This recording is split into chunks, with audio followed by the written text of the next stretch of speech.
I've been a reporter at NCPR since 2000, and I think this is the first time in those 24 years, 12 state assembly and Senate cycles, that not one state lawmaker in the North Country has a challenger. Not one. It's bad for democracy, bad for voters not to have a choice. But when you talk to local party leaders, they say it's just not easy to dig up people to run. That's today's story of the day. Support for Story of the Day comes from Pearsall Wealth Management at UBS Wealth Management USA, subsidiary UBS AG, member FINRA SIPC, 1 Broad Street Plaza, Glens Falls. And the New York State Caregiving and Respite Coalition, seeking volunteers aged 55 plus to support family caregivers in northern and central New York. Visit nyscrc/AmeriCorps.org.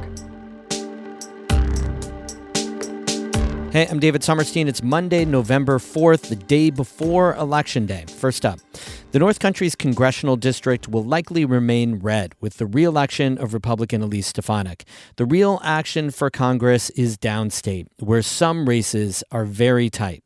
Republicans flipped 4 New York districts in the last election, and now Democrats are trying to win back those seats. Emily Russell spoke with David Lombardo, host of the Capitol Press Room, about the races that could determine whether Republicans or Democrats gain control of the House. New York is yet again home to some of the critical House races. So take me back to 2022 and what happened during that election and how that's informing some of the key congressional races for this election. So rewinding back to 2022, New York Republicans outkicked the coverage, so to speak, exceeding their expectations, winning not just in swing districts, but in seats that Democrats had held for years. And this had significant ramifications nationally because Republicans, in part because of these victories, were able to take control of the House of Representatives. And now Democrats are hoping to make inroads in those seats and maybe put the gavel in 2025 in the hands of Brooklyn Democrat Hakeem Jeffries. And tell me about just a few of those key races that folks are watching in New York. Well, based on polling, where money is being spent, and the voter enrollment numbers, the swingingest districts this year are in the Hudson Valley, on Long Island, and in central New York. And these are some races where Republicans flipped previously Democratic held seats, as well as a seat that has been in Republican hands for a couple of election cycles in the central New York region, but Democrats have always had their eyes on, given the fact that it's a very purple district that often votes Democratic in presidential election years. And what are the key issues that those Republican incumbents are focusing on, and how does that compare to what their Democratic challengers are talking about? Well, Republican incumbents are trying to focus their races on immigration issues as well as public safety more broadly, focusing a lot on the criminal justice issues that have been promoted at the state level here in New York, including changes to pretrial detention, as well as the so-called Raise the Age initiative, while Democrats in New York, really up and down the ballot, are focusing on abortion rights and former President Trump. Candidates from both sides of the aisle, though, are discussing how to make New York more affordable, with the difference being their competing visions on how to do that. Yeah, so I know you don't have a crystal ball, but is there any talk, any helpful polls that show how some of these tight congressional races in New York will end up? Well, based on the conditions we've discussed, as well as insights from political operatives who are smarter than me, and actually a crystal ball that I take out for just these occasions, I'm expecting Democrats to flip the GOP-controlled seats in central New York, as well as in the southwestern corner of Long Island. Republican incumbent Mike Lawler seems like he has done enough, while his opponent, Democratic challenger Mondaire Jones, has done enough wrong to ensure this lower Hudson Valley district stays red. The big toss-up for me, and one that we may not have a result for weeks, is a Republican-held seat stretching from the Hudson Valley to Ithaca, where Republican incumbent Mark Molinaro and Democratic challenger Josh Riley are in a rematch that could really go either way. That was David Lombardo, host of Capitol Press Room, speaking with Emily Russell.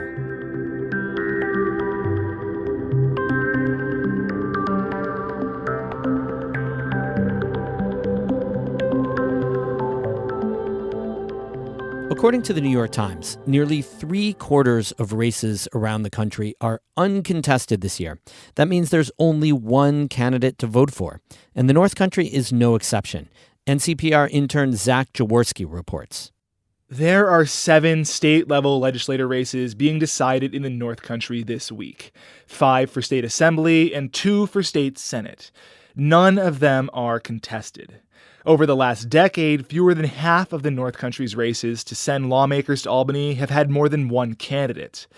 The national trend is that Democrats are the biggest no-show, and that's true for all but one of the North Country's races.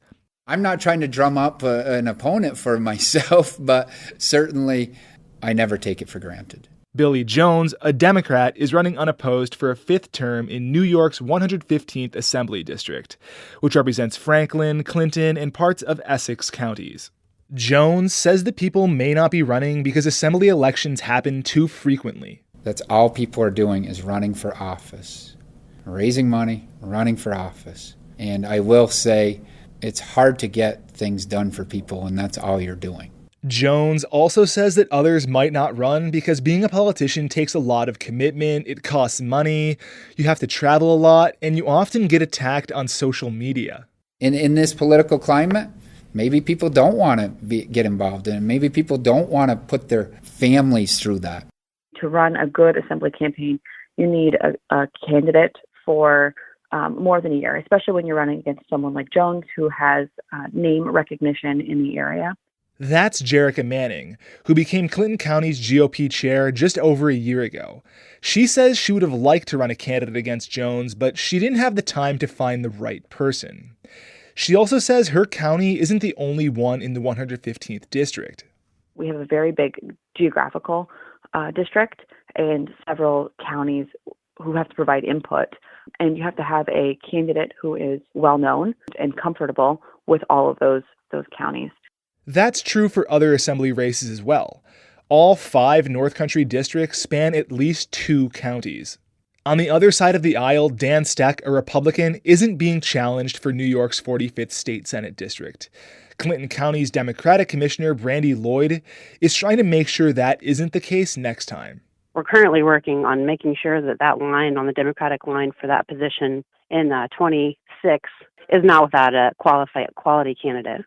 But Lloyd says that's easier said than done, and that finding people to get involved in anything, not just politics, is becoming more difficult. It's hard to find people to volunteer, and I can't blame just COVID for it. Of course, that was a hiccup, but we have to come back together and realize that being a part of something is really important. And if it's the desire of your heart to be part of something and represent your area, then I would encourage anyone to take advantage of that. Apart from finding someone to run against an incumbent, it's also true that a lot of them just don't seem beatable. For example, in the one race where Billy Jones had an opponent, he still won comfortably by more than 25 percentage points.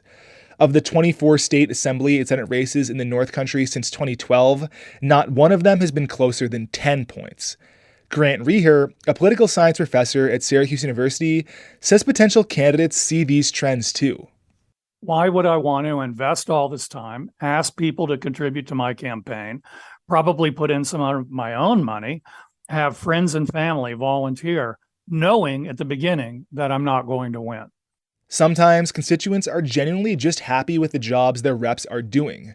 But Reher says not having any other choices isn't good for democracy. I don't know whether it's so much a problem for those particular constituents and the quality of the representation they're getting. That's more a question for each individual representative. So you could have someone be in a seat for 20 years and be very conscientious and do a great job for 20 years. But it's definitely not good for the political system as a whole. These assembly and senate races may not draw the crowds, or in this case, the candidates that other, more attention-grabbing offices like the presidency or the governorship do. But their outcomes often have a more direct effect on our everyday lives. However, if there's no candidate, then people don't have an option to vote for change. With reporting help from Kara Chapman in Plattsburgh, I'm Zach Jaworski for North Country Public Radio. Music today by Christopher Watts of Canton and Caitlin Scholl of Lake Placid. I'm David Sommerstein, North Country Public Radio.